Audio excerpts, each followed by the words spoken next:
جس مٹی سے انسان کا وجود تیار کیا گیا، قرآن مجید میں اس کو ایک مقام پر تراب کہا گیا اور ایک دوسرے مقام پر تین کہا گیا، اور کسی دوسرے مقام پر اسی مٹی کو تین لازب کہا گیا، پھر ایک مقام پر من حمأ مسنون کہا گیا اور ایک جگہ پر کالفخار کہا۔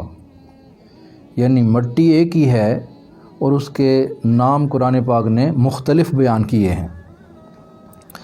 تو اس کی وجہ یہ ہے کہ جب حضرت اسرائیل علیہ السلام وہ مٹی لے کر آئے تو جب تک اس مٹی میں پانی یا ہوا یا آگ کو شامل نہیں کیا گیا تو تب تک وہ مٹی تراب تھی، جیسا کہ اللہ تعالیٰ نے ارشاد فرمایا کمثل آدم خلقہ من تراب، کہ آدم علیہ السلام کو ہم نے تراب یعنی مٹی سے بنایا۔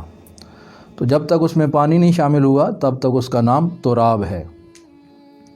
پھر پانی کے مرحلے میں آئی تو اس میں پانی شامل کیا گیا، اور یہاں یہ بات واضح کر دوں کہ اس مٹی پر 40 دن تک برسات ہوئی، 39 دن غم کی برسات ہوئی اور 1 دن خوشی کی برسات ہوئی۔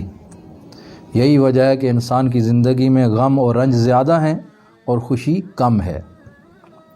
اب جب کہ پانی شامل ہو گیا تو پانی شامل ہونے سے یہ گارا بن گیا، تو اللہ تعالیٰ نے اس کے بارے میں ارشاد فرمایا وَبَدَأَ خَلْقَ الْإِنسَانِ مِن طِينٍ، کہ اللہ تعالیٰ نے انسان کی تخلیق کا آغاز گارے سے کیا۔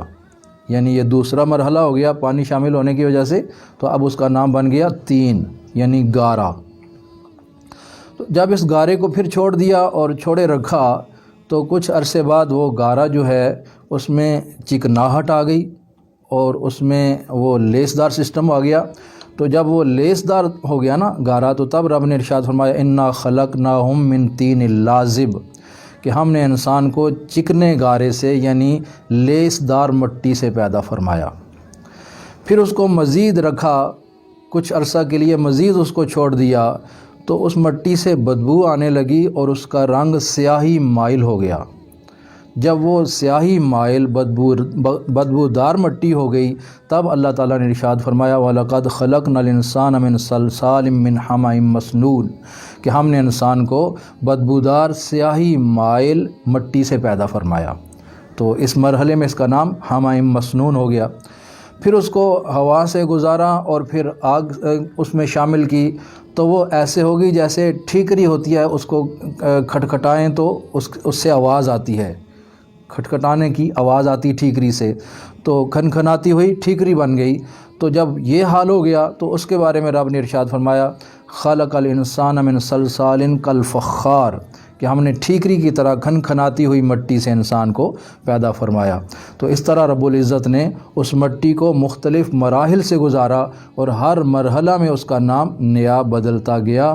تو اے انسان ذرا غور کر، تیرے بنانے والے نے تجھے کیسے کیسے بنایا۔